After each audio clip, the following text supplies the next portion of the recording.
سامعین، خواتین و حضرات، السلام علیکم ورحمۃ اللہ وبرکاتہ۔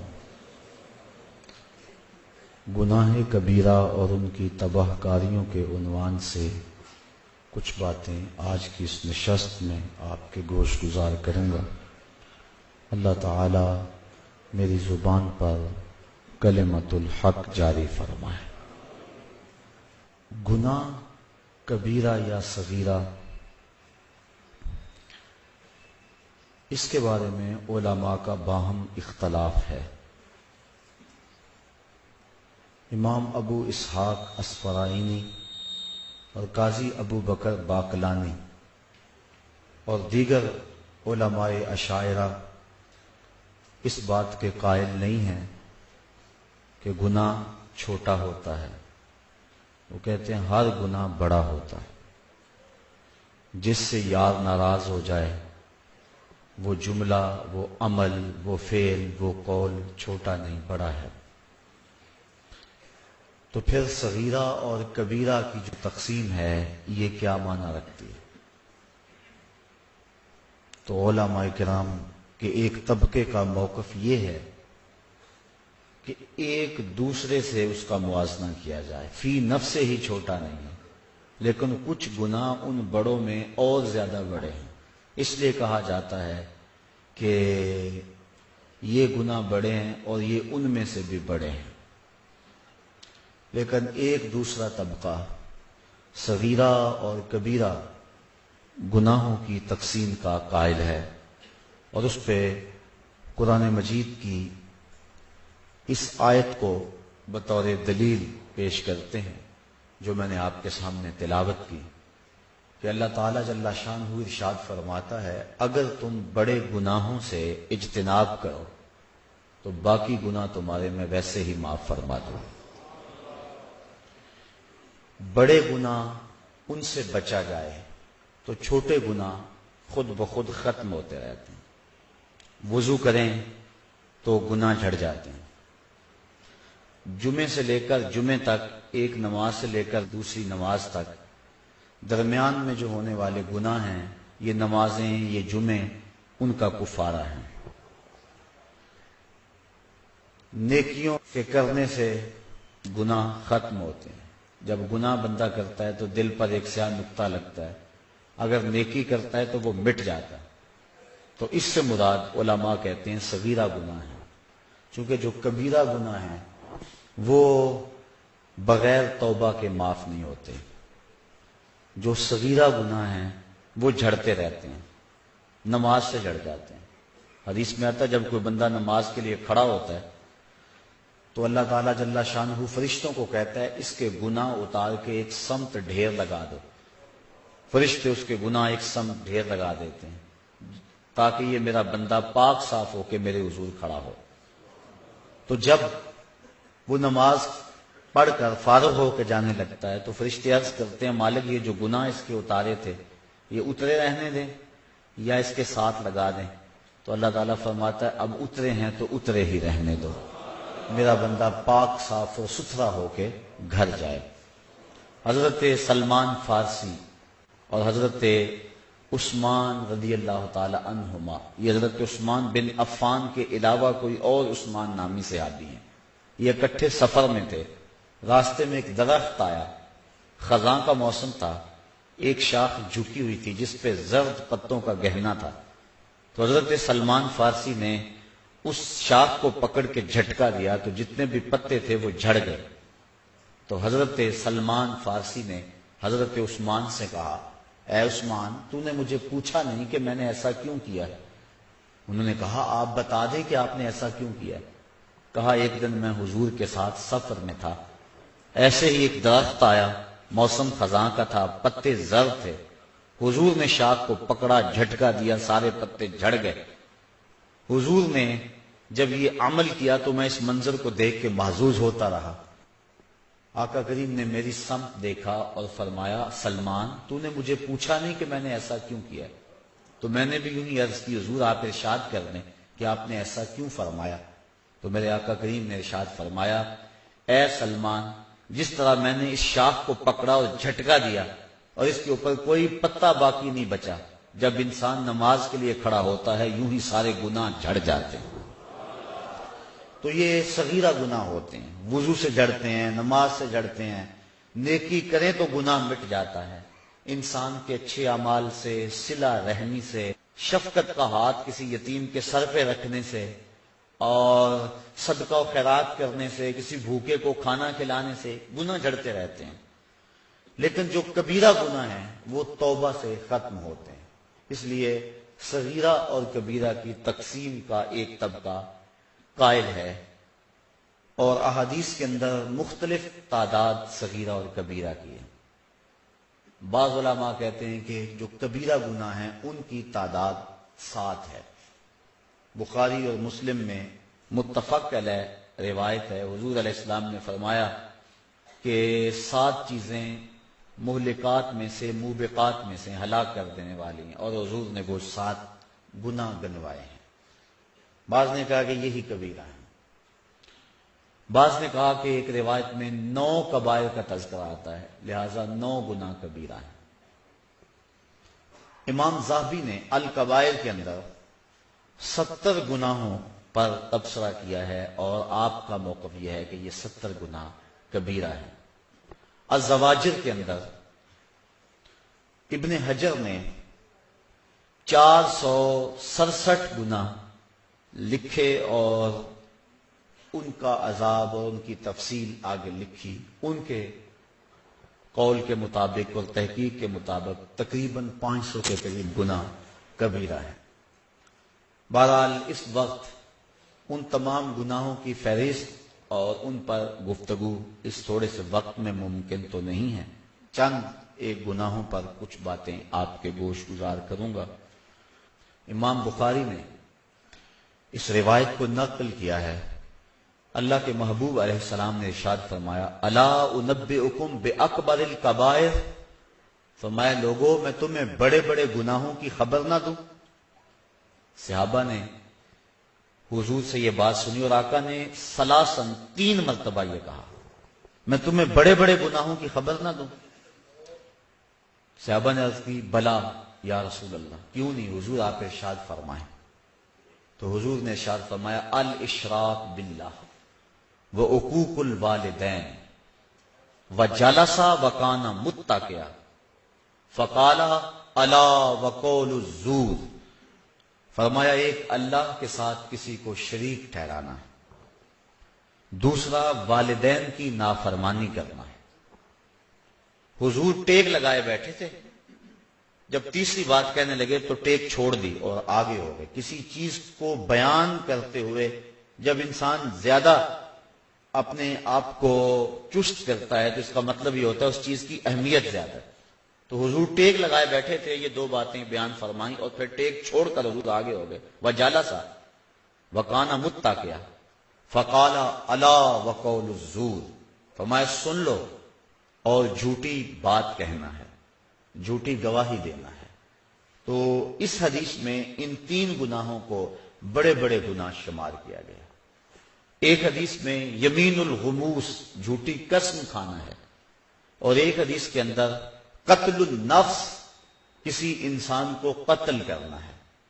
تو یہ گناہ بڑے بڑے ہیں. کبیرہ گناہوں میں بھی آگے یہ گناہ سر فہرست ہے. اللہ کے ساتھ کسی کو شریک ٹھہرانا یہ سب سے بڑا ظلم ہے، اور اللہ تعالیٰ نے قرآن مجید کے اندر اس کو ظلم عظیم کہا. کوئی ذات کائنات کے اندر اس بات کا استحقاق نہیں رکھتی کہ وہ رب تعالیٰ کے ساتھ برابری کا دعویٰ کرے، یا کوئی شخص اس کے بارے میں یہ سوچے کہ مالک کے برابر ہے. اس کی ذات میں اور اس کی صفات میں کوئی شریک نہیں ہو سکتا ہے. تو اللہ کے ساتھ کسی کو شریک ٹھہرانا یہ سب سے بڑا جرم ہے، بلکہ یہ کفر ہے. لیکن کبائر میں بھی اس بات کو گنوایا گیا کہ اس سے بڑا کوئی گناہ نہیں ہو سکتا ہے. اور اللہ تعالیٰ شرک کے علاوہ جتنے بھی گناہ ہیں ان کو بخش دے گا، لیکن شرک کو نہیں بخشے گا. وہ یہ گوارا ہی نہیں کرتا کہ میرے ساتھ کسی کو شریک ٹھہرایا جائے. اور قرآن مجید میں متعدد مقامات پہ اس بات کی نفی کی. کہ تم غور کرو، تم اس بات پہ تدبر کرو کہ اللہ کا شریک ہو سکتا ہے، اور تم ان بتوں کو اس کا شریک بنا رہے ہو جو اپنے بدن پہ بیٹھی ہوئی مکھی بھی نہیں اڑا سکتے۔ اتنے بے بس اور اتنے مجبور وہ اللہ کے شریک کیوں کر ہو سکتے ہیں؟ پھر جس کو اس نے خود پیدا کیا ہوا ہے وہ اس کے شریک کیسے ہو سکتے ہیں؟ وہ اپنی زندگی میں اللہ تعالیٰ کے ہر آن محتاج ہیں، تو جو محتاج ہے وہ کیسے اس کے برابر ہو سکتا ہے جس کی طرف لوگوں کا احتیاج ہو؟ اس لیے شرک عقلاً محال ہے، اور اپنے رب کے ساتھ ہم نہ ذات میں کسی کو شریک کر سکتے ہیں نہ صفات میں کسی کو شریک کر سکتے ہیں، بلکہ اللہ کے علاوہ کسی اور شخص کا حلف اٹھانا بھی اس لیے جائز نہیں ہے کہ یہ اللہ کی شان کے خلاف ہے۔ حتیٰ کہ امام الانبیاء صلی اللہ علیہ وآلہ وسلم کے نام کی قسم کرنا بھی ہمارے لیے جائز نہیں ہے۔ یہ بعض بات کہتے ہیں کہ مجھے اپنے بیٹے کی قسم، مجھے تیرے سر کی قسم، یہ سخت جرم ہے اور یہ کبیرہ گناہ ہے کہ اللہ کے علاوہ کسی اور شخص کی قسم کی جائے۔ قسم کا حق اللہ کے لیے ہے اور اسی کی قسم اٹھائی جائے، اس کے علاوہ کسی اور کی قسم نہ اٹھائی جائے۔ ریا کو شرک اصغر کہا گیا ہے۔ ریا کیا ہے کہ انسان اپنا عمل کسی اور کے لیے کرے، کسی کو دکھلانے کے لیے، کسی کی خوشنودی حاصل کرنے کے لیے، دکھلاوے کے لیے عمل کرے، تو اس کو بھی شرک اصغر کہا گیا ہے کہ کل قیامت کے دن اللہ تعالیٰ فرمائے گا جن کے لیے عمل کیا تھا ان سے جزا لے۔ تو اللہ کے لیے عمل کیا جائے ذات اور صفات میں، اس کا کسی کو شریک نہ مانا، نہ سمجھا، نہ جانا جائے، تو یہ جو ہے وہ توحید ہے۔ اور اگر کوئی شخص اس شرک کا ارتکاب کرتا ہے تو یہ سب سے بڑا گناہ ہے، اور کبیرہ گناہوں میں بھی سب سے بڑا گناہ یہ ہے کہ اللہ کے ساتھ کسی کو شریک ٹھہرایا جائے۔ دوسرا بڑا گناہ جو اس حدیث کے اندر حضور نے بیان فرمایا وہ عقوق الوالدین، والدین کی نافرمانی کرنا، ان کی گستاخی اور ان کی توہین کرنا، والدین کو اذیت پہنچانا، ان کو دکھ دینا، شریعت میں یہ کبیرہ گناہوں میں دوسرے نمبر پہ بڑا گناہ ہے۔ بعض لوگوں نے زنا کو کبیرہ گناہوں میں دوسرے نمبر پہ بڑا گناہ شمار کیا، لیکن بہت سارے اہل علم نے کبیرہ گناہوں میں سے شرک کے بعد بڑا گناہ حقوق الوالدین، والدین کی نافرمانی کو شمار کیا ہے کہ والدین کی نافرمانی نہ کی جائے۔ اور اللہ تعالیٰ نے قرآن مجید میں ان کی حضور ادب سے پیش ہونے اور اپنے بازوؤں کو سکیڑ لینے کی تاکید فرمائی، اور یہاں تک فرمایا کہ ان کے سامنے اف تک نہ کہو، کلمہ تعفیف سے بھی منع کر دیا۔ حضرت امام حسن رضی اللہ تعالی عنہ حضرت سیدہ فاطمہ زہرا رضی اللہ تعالی عنہا کے پاس بیٹھ کر ساتھ کھانا نہیں کھاتے تھے۔ ایک دن انہوں نے کہا کہ بیٹا میری آرزو یہ ہے کہ میرے ساتھ تم کھانا کھاؤ، اور تم اکثر گریزاں ہوتے ہو اس سے۔ عرض کی امی جی میں اس بات سے ڈرتا ہوں کہ کسی لقمے کی طرف آپ کی نظر بڑھ جائے لیکن ابھی آپ کا ہاتھ نہ بڑھے، اور میں آپ کے ارادے سے عدم آگہی کی وجہ سے اس لقمے کو اٹھا لوں اور آپ ماں ہونے کے ناطے سے نہ روکیں تو یہ آپ کی کہیں توہین نہ ہو جائے، میں اس ڈر سے آپ کے ساتھ بیٹھ کے کھانا بھی نہیں کھاتا۔ کلمہ تعفیف کے زمرے میں علماء نے یہ بات بھی لکھی ہے کہ والدین کے سامنے اف بھی نہ کرو۔ اس کا مفہوم کیا ہے؟ وہ کہتے ہیں جب والدین بوڑھے ہو جائیں اور اس حالت میں پہنچ جائیں کہ بول و براز چارپائی پہ کر دیں، تو اولاد، سعادت مند جو اولاد ہے وہ والدین کو اس عمر کے اندر اٹھاتی ہے، ان کے کپڑے بدلتی ہے اور غلاظت، گندگی دور کرتی ہے اور اس میں سعادت سمجھتی ہے۔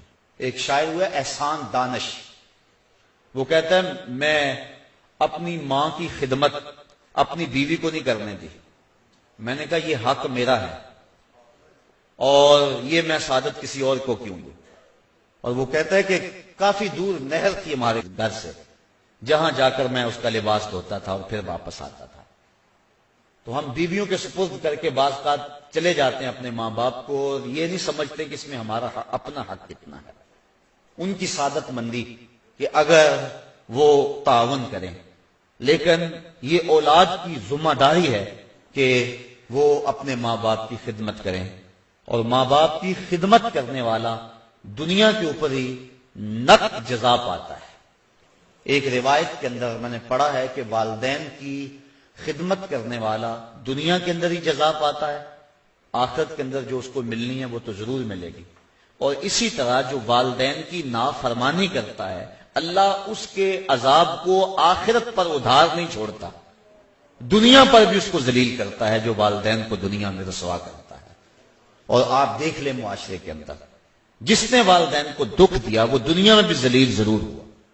بلکہ صوفیاء نے کتب تصوف میں لکھا ہے، اور اس کی مؤید ایک حدیث بھی ہے کہ جس نے والدین کے لیے روزانہ دعا کی، والدین زندہ ہیں یا فوت ہو گئے، معمول بنا لیا کہ ان کے لیے مغفرت کی دعا کرے، تو کہتے ہیں ساری زندگی اس کے رزق میں بے برکتی نہیں آ سکتی۔ تو ان کی خدمت کو شعار بنانا اور ان کی خدمت کو سعادت سمجھنا، یہی عزتوں کا ظرف ہے۔ بلکہ ذرا غور کیجئے، صحاح میں روایت ہے، حضور علیہ السلام کی خدمت میں ایک شخص حاضر ہوا، عرض کی حضور میں آپ سے اذن جہاد طلب کرتا ہوں، جہاد پہ جانا چاہتا ہوں۔ تو جواباً ارشاد فرمایا احی والدہ کا، کیا تیرے والدین زندہ ہیں؟ قال نعم، عرض کیا حضور میرے والدین زندہ ہیں۔ قال ففیہ ما فجاہد، کہا جا ان کی خدمت کر، یہی تیرا جہاد ہے۔ باپ فالج میں گرا ہوا ہے اور بیٹا تبلیغی چلہ کاٹنے جا رہا ہے، کوئی قبولیت نہیں ہے۔ ماں کو ضرورت ہے اور وہ تڑپ رہی ہے، بیٹے کو آوازیں دے رہی ہیں، اور بیٹا پیر کے دربار پہ اپنی داڑھی سے جھاڑو دے رہا ہے۔ ماں باپ کو سخت ضرورت ہے اور بیٹا جہاد پہ گیا ہوا ہے، شریعت نے اس کی اجازت نہیں دی، اس کی حوصلہ شکنی کی ہے۔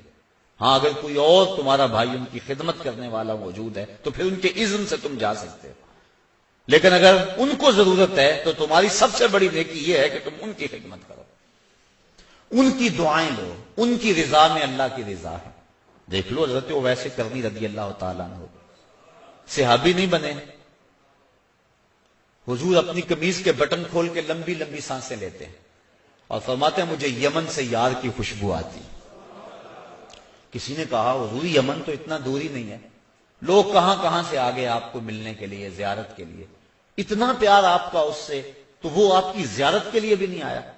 تو فرمایا اس کی بوڑھی اور نابینا ماں ہے، اس کی خدمت اسے میرے حضور آنے سے روکے ہوئے ہے۔ تو جو والدین کی تعظیم اور عزت کرتا ہے وہ برکتیں پاتا ہے اور حضور کا محبوب بنتا ہے۔ بلکہ حضور نے فرمایا کوئی اویس سے ملے اور میرا سلام کہے اور اسے کہے کہ میری امت کی بخشش کی دعا کرے، تو یہ طے ہو گیا کہ جو ماں باپ کی خدمت کرتا ہے اللہ اس کی دعائیں رد نہیں کرتا ہے۔ بلکہ حضرت اویس کرنی کو حضرت عمر فاروق اور حضرت علی المرتضیٰ ملے، جا کے حضور کا سلام دیا، حضور کا جب نام سنا تو آنکھوں میں آنسو امٹ آئے اور زاروں کے کار رونے لگے۔ کہا بتاؤ حضور کے لبوں پہ میرا نام کیسے آیا تھا، کیسے کہا تھا اویس کو میرا سلام دو؟ جب پیار اور محبت کا یہ عالم دیکھا تو کہا اویس اتنا پیار حضور سے تو ملنے کیوں نہیں آیا، زیارت کے لیے کیوں نہیں آیا؟ حضرت اویس کرنی رضی اللہ تعالیٰ عنہ نے فرمایا اچھا تم نے میرے رسول کی زیارت کی ہے؟ کہا ہاں، صبح و شام حضور کے قرب میں رہتے تھے۔ کہا بتاؤ پھر حضور کے ابرو جڑے ہوئے تھے یا کھلے ہوئے تھے؟ اب یہ ایک لمحے کے لیے حیران ہو گئے۔ کہا میں نے نہیں کی، مجھ سے پوچھ لو۔ کوئی دور سے دیکھتا اسے جڑے ہوئے نظر آتے، قریب آ کے دیکھتا اسے کھلے ہوئے نظر آتے۔ معلوم ہوا جو ماں باپ کی خدمت میں لگا ہوا ہے وہ حضور کے قرب سے بھی محروم نہیں ہے، وہ حضور کے قرب کی دولت سے بھی مالا مال ہے۔ تو والدین کے ساتھ حسن سلوک کرنا، اس کی تاکید کی گئی، اور ان کی ناراضگی سے بچا جائے۔ جب والدین ناراض ہو جائیں تو رب ناراض ہو جاتا ہے۔ اللہ کی رضا والدین کی رضا میں چھپی ہوئی ہے اور اس کی ناراضگی والدین کی ناراضگی کے اندر چھپی ہوئی ہے۔ اللہ اکبر۔ تو والدین کی نافرمانی یہ دوسرا بڑا گناہ ہے اور اس سے اجتناب کرنا چاہیے، اور ماں باپ سے معذرت کر کے ان سے معافی مانگ لینی چاہیے۔ علماء کہتے ہیں کہ 3 اشخاص سے ہاتھ جوڑ کر معافی مانگنے میں کوئی شرم محسوس نہیں کرنی چاہیے۔ ایک والدین، دوسرا استاد اور تیسرا شیخ۔ یہ 3 ہستیاں ایسی ہیں کہ کوئی غلطی ہو جائے تو فوراً معذرت کر لو۔ ماں باپ تو ویسے ہی جلدی معاف کر دینے والے ہوتے ہیں، ان کا تو دل ہی بڑا نرم ہوتا ہے۔ ایک صحابی، ان کی روح پرواز نہیں ہو رہی تھی، تو حضور علیہ السلام تشریف لے گئے، تو آقا کریم نے پوچھا کہ اس کی ماں ہے؟ عرض کی ہاں حضور ہے۔ تو حضور اس کے ہاں تشریف لے گئے، فرمایا کہ تیرا اور تیرے بیٹے کا ماجرا کیا ہے؟ عرض کی حضور وہ اپنی بیوی کی بات کو میری بات پہ ترجیح دیتا تھا اور میں اس کو معاف نہیں کرنا۔ حضور فرمایا بلال اٹھو اور لکڑیاں اکٹھی کرو، اور جب آگ روشن ہوئے پھر مجھے بتانا۔ عرض کی حضور یہ لکڑیاں کیوں اکٹھی کرنی اور آگ کیوں جلانی ہے؟ کہا اگر تم معاف نہیں کرو گی تو اس کی روح نہیں نکلے گی، تو اسے میں آگ میں جلاؤں گا۔ تو ماں نے عرض کی حضور میں نے معاف کر دیا۔ تو کہا بلال جلدی جاؤ تلقین کرو اسے کلمے کی۔ تو جب وہ دوڑے ان کے لبوں کے اوپر پہلے ہی کلمہ جاری تھا۔ تو ماں باپ کی نافرمانی، ماں باپ کی ناراضگی اللہ کی ناراضگی کا سبب بن جاتا ہے۔ یہ دوسرا بڑا جرم ہے۔ تیسرا کبیرہ گناہ قتل النفس، کسی جان کو قتل کرنا۔ جس نے کسی ایک انسان کو قتل کیا گویا اس نے پوری انسانیت کو قتل کیا، اور جس نے کسی ایک انسان کی زندگی بچائی گویا اس نے پوری انسانیت کو زندگی بخشی۔ اور اللہ تعالیٰ فرماتا ہے جس نے کسی مومن کو جان بوجھ کر قتل کیا اس کی سزا جہنم ہے۔ اور حدیث میں آتا ہے کہ مومن کو حق کے علاوہ تم قتل نہیں کر سکتے ہو، اور حق 3 ہیں، ایک شادی شدہ زانی، ایک قتل کے بدلے قتل قصاص، اور تیسرا دین سے بغاوت کرنے والا۔ آپ اس حق میں کسی کو قتل کریں گے، اس کے علاوہ آپ کسی کو قتل نہیں کر سکتے۔ تو مومن کو قتل کرنا سخت جرم ہے، بلکہ حضور نے ارشاد فرمایا جب 2 مومن آپس میں الجھ پڑتے ہیں اور ایک دوسرے کے ساتھ لڑتے ہیں تو قاتل اور مقتول دونوں جہنمی ہیں۔ عرض کی حضور قاتل تو جہنمی ہوا، مقتول کیسے جہنمی ہوا؟ فرمایا وہ بھی اپنے بھائی کے قتل کرنے پہ حریص تھا، یہ الگ بات ہے کہ اس نے پہلے اس کو قتل کر دیا، لہذا دونوں جہنمی ہیں۔ اور ایک حدیث میں آتا ہے کہ جس نے قتل کے اندر نصف جملے سے بھی مدد کی، پورا جملہ نہیں کہا، آدھا جملہ کہا، اور اتنی مدد کسی کے قتل میں کی، تو فرمایا قیامت کے دن اس کی دونوں آنکھوں کے درمیان لکھ دیا جائے گا کہ یہ اللہ کی رحمتوں سے محروم ہے۔ یہ جو قاتل پارٹی کی طرف سے انکوائریوں پہ جاتے ہیں اور کہتے ہیں جی برادری کا مسئلہ ہے، ذرا وہ اس بات پہ غور کریں، جس نے آدھے جملے سے بھی مدد کی تو اس کی آنکھوں کے درمیان یہ بات لکھ دی جائے گی کہ یہ اللہ کی رحمتوں سے دور ہے۔ تو قتل نفس، علماء کہتے ہیں کہ قاتل کا گناہ جو ہے وہ معاف نہیں ہوتا جب تک اس کو 3 ذوات معاف نہ کرے۔ ایک تو اس میں اللہ کا حق ہے کہ اس نے انسان کو پیدا کیا تو اس نے اسے قتل کیا، تو سچی توبہ سے یہ حق معاف ہوگا۔ دوسرا حق مقتول کا ہے کہ اس کی جان کو اس نے ضائع کیا تو وہ اگر معاف کرے گا تو معافی ہوگی۔ اور تیسرا حق اس کے وارثوں کا ہے، ان بچوں کا ہے جو یتیم ہو گئے، اس بیوہ کا ہے جس کا سہاگ اجڑ گیا، ان بہنوں کا ہے جن کا سہارا چھین لیا گیا، اس بھائی کا حق ہے جس کی کمر توڑ دی گئی، اس بوڑھے ماں باپ کا حق ہے جن کی آنکھوں کا نور چھین لیا گیا. تو یہ تیسرا حق جو ہے وہ ان وارثوں کا ہے. تو اگر یہ راضی ہو گئے تو پھر معافی ہوگی. تو جو قاتل ہے وہ ان 3 ذوات سے معافی کا طلبگار ہوگا. اگر معافی ہوئی تو پھر اس کی جان چھوٹے گی، ورنہ اس کی جان نہیں چھوٹے گی. چوتھا کبیرہ گناہ الزنا. اللہ تعالیٰ نے قرآن مجید کے اندر صاف واضح اور 2 ٹوک الفاظ میں ارشاد فرمایا لا تقربوا الزنا. زنا کے قریب بھی نہ جانا. کیوں؟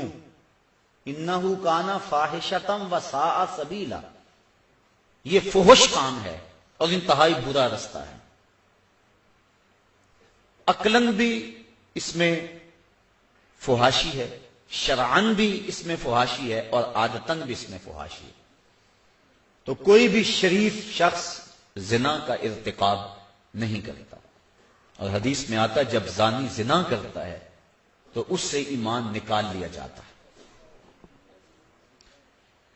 اور زانی کے رزق میں بے برکتی ڈال دی جاتی ہے، اس کے چہرے کے نور کو چھین لیا جاتا ہے، اور اللہ کی رحمتوں سے وہ محروم کر دیا جاتا ہے.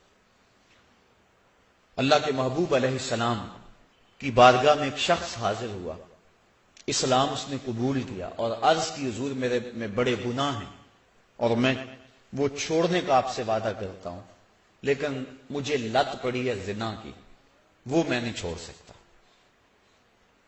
اب حضور رحمت اللہ عالمین حکیم نبی کیسے اس کی تربیت فرماتے ہیں. اس نے کہا سارے گناہ چھوڑ دوں گا، زنا نہیں چھوڑ سکتا. فرمایا تو کیا پسند کرتا ہے کہ تیری ماں کے ساتھ کوئی زنا کرے؟ اس نے عرض کی حضور میں یہ پسند نہیں کرتا. تو فرمایا جس کے ساتھ تو زنا کرے گا وہ بھی کسی کی ماں ہوگی. اس طرح فرمایا تو پسند کرتا ہے کہ کوئی تیری بہن کے ساتھ زنا کرے؟ اس نے کہا حضور یہ میں کیسے پسند کرتا ہوں. تو فرمایا کہ جس کے ساتھ تو زنا کرے گا وہ کسی کی بہن ہو سکتی ہے.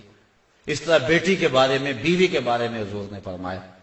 تو وہ بات اس کے اندر اتر گئی. عرض کی حضور میں توبہ کرتا ہوں، آج کے بعد زنا نہیں کروں گا. زنا اللہ کو سخت ناپسند ہے.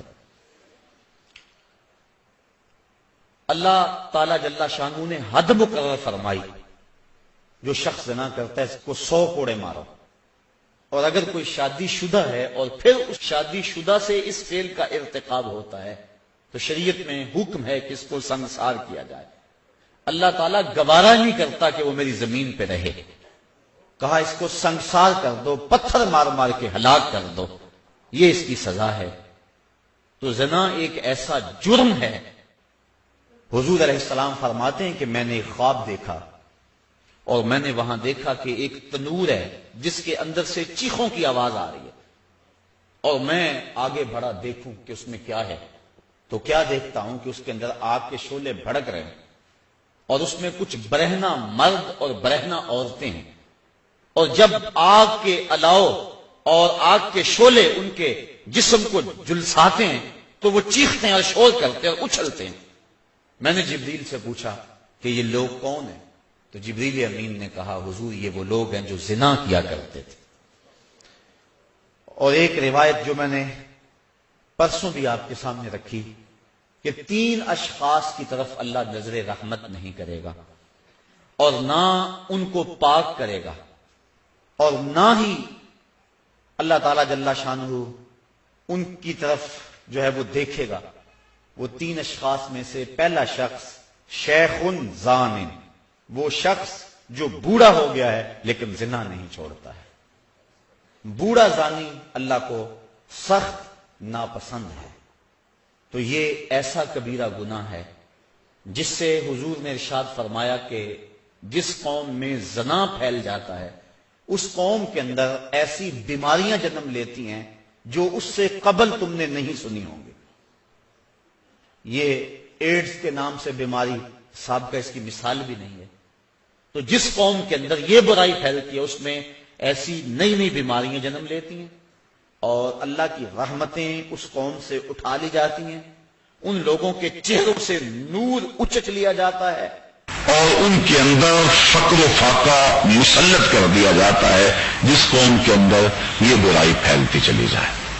چھٹا کبیرہ گناہ جس کی نشاندہی کی گئی الربا، سود۔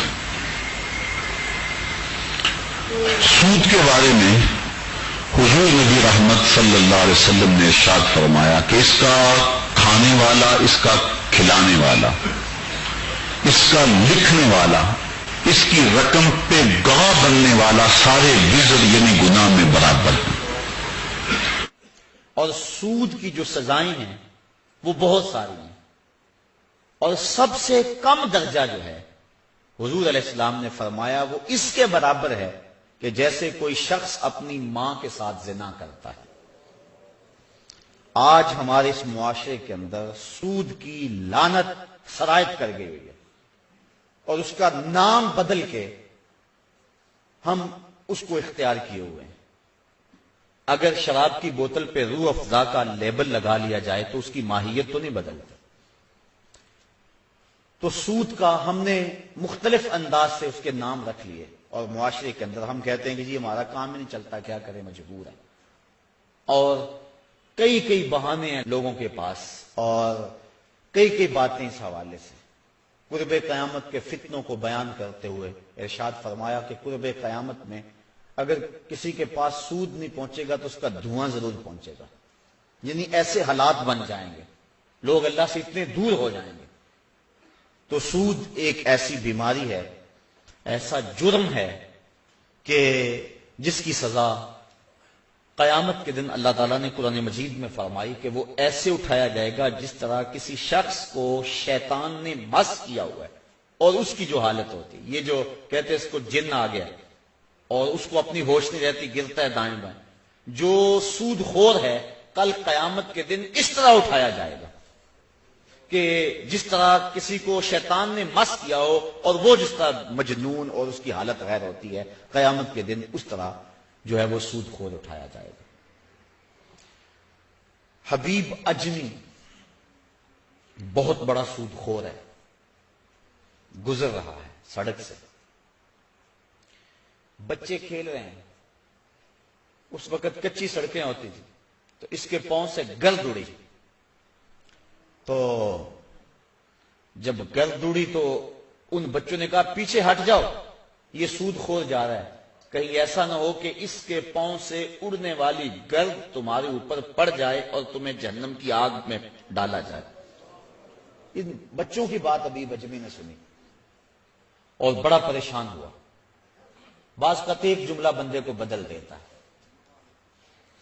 میں پچھلے دن سنت اور بدعت کے عنوان سے کچھ باتیں کی، تو میں جب واپس یہاں سے نکلا ہوں تو کتنے لوگوں نے مجھے یہ بات کہی ہے کہ آپ دعا کریں کہ جب دوبارہ ہم آپ کو ملے تو ہمارے چہرے پہ سنت کا نور ہو۔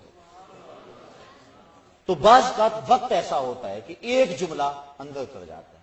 ان بچوں نے کہا پیچھے ہٹ جاؤ، کہیں ابھی بجمی کے پاؤں سے اڑنے والی دھول تمہارے اوپر پڑ گئی تو تم جہنمی نہ ہو جاؤ۔ تو ابھی بجمی بڑا رویا، جہاں گیا وہاں واپس پلٹا اور اس نے پکی توبہ کر لی کہ مالک آج کے بعد سودی کاروبار نہیں کروں گا۔ تو جب واپس آیا تو وہی بچے بھی کھیل رہے تھے، اور اس کے دل میں شرمندگی تھی ان بچوں سے، گزرنے لگا تیزی سے تو گرد زیادہ اڑی، تو بچوں نے ایک دوسرے سے کہا اور جلدی جلدی آگے ہو جاؤ، اگر حبیب اجمی کے پاؤں سے اڑنے والی دھول تمہارے بدن کے کسی حصے میں پہنچ گئی تو تمہیں اللہ جنت کی بہاریں عطا فرما دے۔ قیامت کے دن کچھ لوگوں کے بڑے بڑے جسم ہوں گے، حدیث میں آتا ہے، اور حضور نے اس منظر کو دیکھا، اور بطن ہوں گے جس طرح شیشہ ہوتا ہے، اور اس کے اندر حضور نے دیکھے سانپ ہیں اور بچھو ہیں، اور وہ شخص اٹھتا ہے تو اس سے اٹھا نہیں جاتا۔ پوچھا جبریل یہ کون لوگ ہیں؟ فرمایا یہ وہ لوگ ہیں جو سود کھایا کرتے تھے۔ تو سود کھانا، سود کھلانا، سود لکھنا، سود کی رقم پہ گواہ بننا، یہ سارے جرم کے اندر برابر کے شریک ہیں۔ اللہ ہمیں اس لعنت سے محفوظ فرمائے۔ اگر کسی کے کاروبار کے اندر سود کا ایک ذرہ بھی ہے تو وہ جلدی سے اپنے کاروبار کو پاک کر دے، کیونکہ سود میں فائدہ کوئی نہیں ہے، سود میں نقصان ہی نقصان ہے۔ اللہ تعالیٰ فرماتا ہے کہ وہ ربا کو گھٹاتا ہے اور جو تم صدقات دیتے ہو اس کو بڑھاتا ہے۔ عقل انسانی کہتی ہے کہ جو سود لیتے ہیں اس سے تو مال میں اضافہ ہوتا ہے، اور زکوٰۃ نکالیں تو اس میں مال میں کمی ہوگی، لیکن اللہ فرماتا ہے نہیں، اس میں زیادتی ہوگی، اس میں کمی ہوگی۔ ایک روایت میں آتا ہے کہ جب بندہ صدقہ کرتا ہے تو رحمان اس کو اپنی قدرت کی مٹھی میں لے لیتا ہے، اور پھر اتنی تیزی کے ساتھ وہ صدقہ بڑھتا ہے جس طرح گھوڑا بڑھتا ہے، اور کل قیامت کے دن چھوٹا سا جو صدقہ کیا جائے گا اس کو ایسے ملے گا جس طرح احد پہاڑ ہوتا ہے۔ تو صدقے بڑھتے ہیں اور سود جو ہے اس سے رزق سمٹتا ہے اور زندگی کے اندر بے چینی اور اضطراب پیدا ہو جاتا ہے۔ 7واں گناہ جس کو کبائر میں شمار کیا گیا وہ شراب نوشی ہے۔ ایک روایت میں آتا ہے شارب الخمر کا عابد الوثن، شراب پینے والا بت پوجنے والے کی طرح ہے۔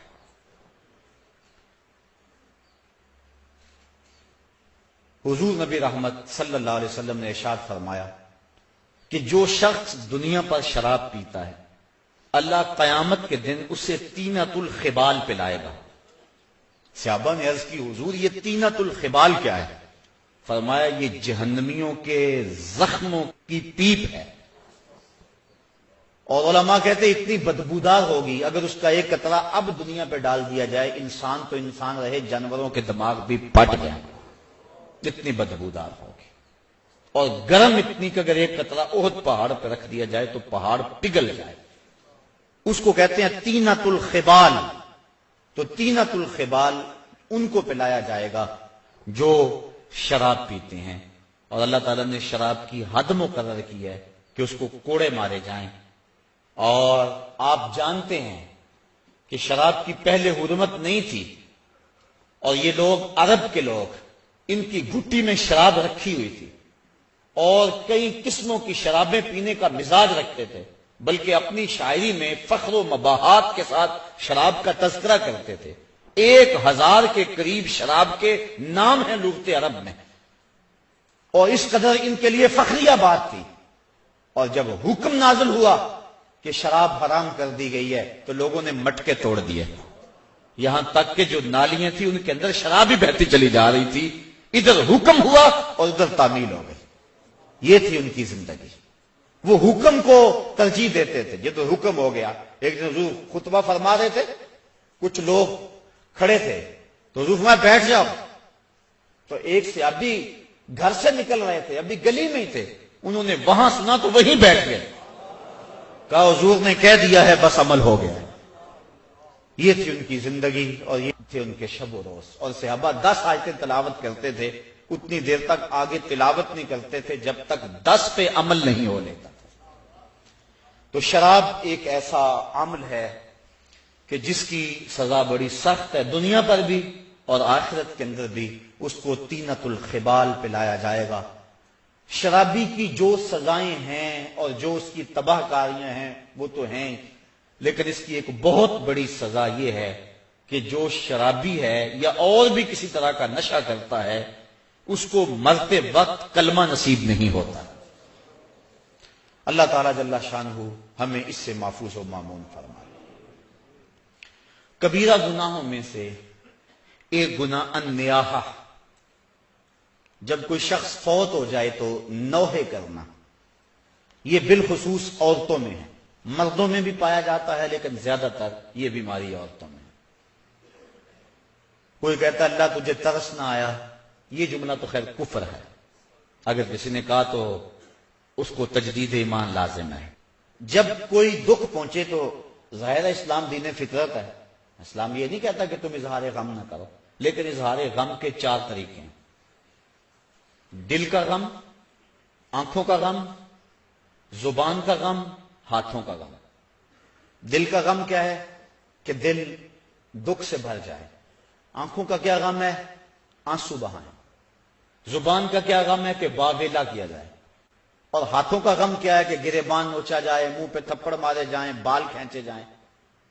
پہلے 2 غم رحمان کی طرف سے اور دوسرے 2 شیطان کی طرف سے۔ فرمایا لیس منا من ضرب الخدود وشق الجیوب ودعا بدعوی الجاہلیہ، جس نے گریبان پھاڑا، چہرے پہ تماچے مارے اور جہلوں جیسی باتیں کی، فرمایا ہمارے سے اس کا کوئی تعلق نہیں ہے۔ تو نوحے سے منع فرمایا گیا، بلکہ اگر مرنے والے کے دل میں یہ آرزو تھی کہ میرے بعد خوب چیخ پکار پڑے گی، لوگ بڑا روئیں گے، بعض لوگ کہتے ہیں ہمیں کون رونے والا ہوگا، تو اگر کسی کے دل میں یہ ہوگی کہ میرے بعد لوگ روئیں اور عجیب کیفیت بن جائے، تو ایسے نوحے پہ جو راضی تھا، حضور علیہ السلام نے ارشاد فرمایا جب وہ مرتا ہے تو رونے والوں کے رونے کی وجہ سے اس کو قبر میں عذاب ہوتا ہے، جتنا لوگ زیادہ روئیں گے اتنا ہی اس کو عذاب دیا جاتا، اگر وہ اس پہ راضی تھا۔ لیکن اگر راضی نہیں تھا تو علماء نے تعویل کی ہے کہ جو رونے والوں کا عذاب اہل قبور کو ہوتا ہے تو وہ انہی پر ہے، جو نہیں راضی تھے ان پر نہیں ہے، تو نوحے سے منع کر دیا گیا۔ باقی آنکھوں سے آنسو بہائے جا سکتے ہیں، بلکہ وہ اظہار محبت ہے۔ جب حضور کا بیٹا انتقال کر گیا، شہزادہ رسول حضرت ابراہیم علیہ السلام، تو حضور تشریف لائے، سرہانے پہ بیٹھے، بیٹے کی پیشانی پہ ہاتھ رکھا، وَأَيْنَا رَسُولِ اللَّهِ تَدْمَعَانِ، حضور کی آنکھوں سے آنسو جاری تھے، اور حضور نے زبان سے کیا کہا بیٹا ابراہیم آنکھیں رو رہی ہیں، دل غم زدہ ہے، لیکن زبان سے وہی کہوں گا جس سے رب راضی ہوگا، زبان سے ایسا جملہ نہیں نکالوں گا جس سے میرا رب ناراض ہو جائے۔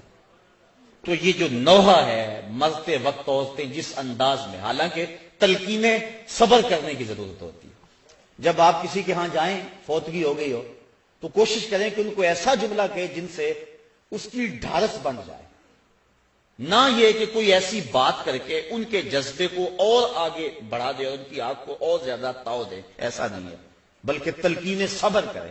ایک عورت کسی قبر پہ بیٹھ کے رو رہی تھی، حضور علیہ السلام گزرے تو فرمایا اصبری یا امت اللہ، اے اللہ کی لونڈی صبر کر۔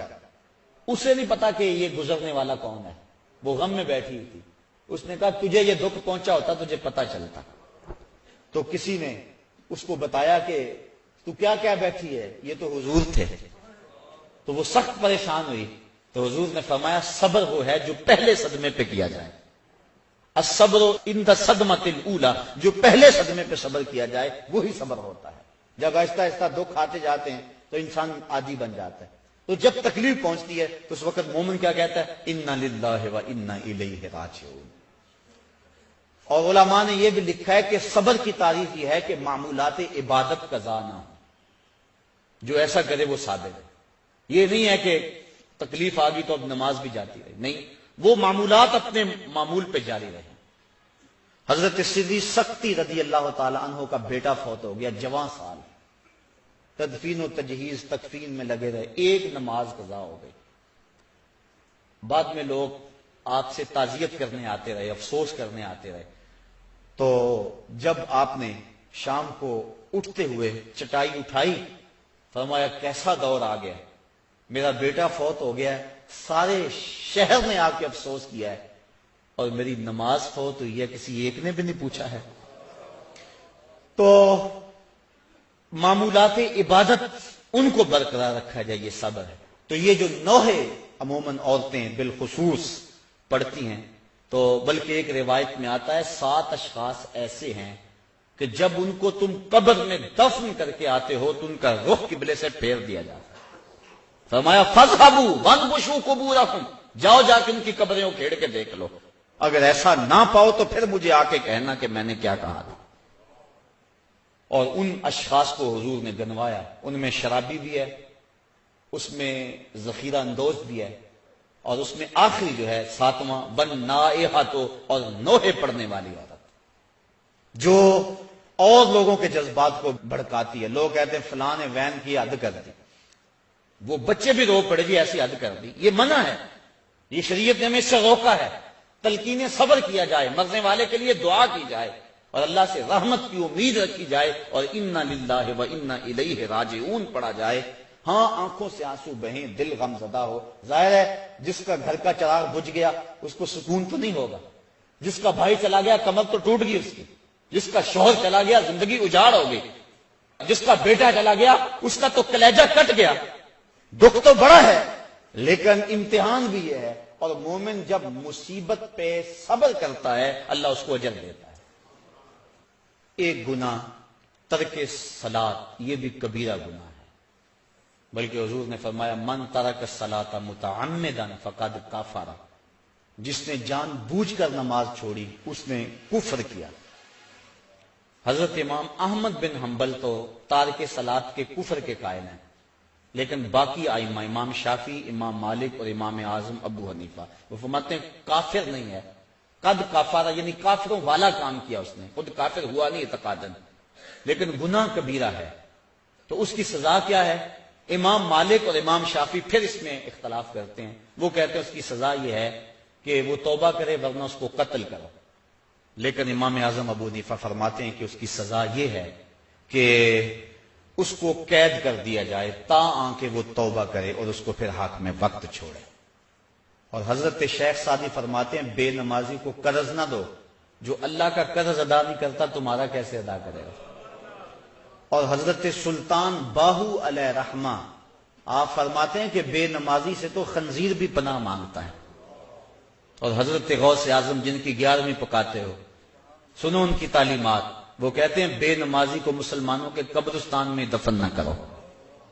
تو یہ ہے اتنی سخت تحدید ان لوگوں کے لیے جو نماز چھوڑتے ہیں، جو نماز چھوڑتے ہیں لیکن جماعت سے نہیں پڑھتے، ان کے بارے میں یہ تحدید ہے۔ تارک الجماعت ملعون، فرمایا کہ جو جماعت کو ترک کرتا ہے وہ لعنتی ہے، تو جو نماز ہی نہیں پڑھتا ہے تو اس کی کیفیت کیا ہوگی؟ تو ترک صلاۃ سخت جرم ہے، قیامت کے دن کچھ لوگ جہنم کی طرف دھکیلے جا رہے ہوں گے۔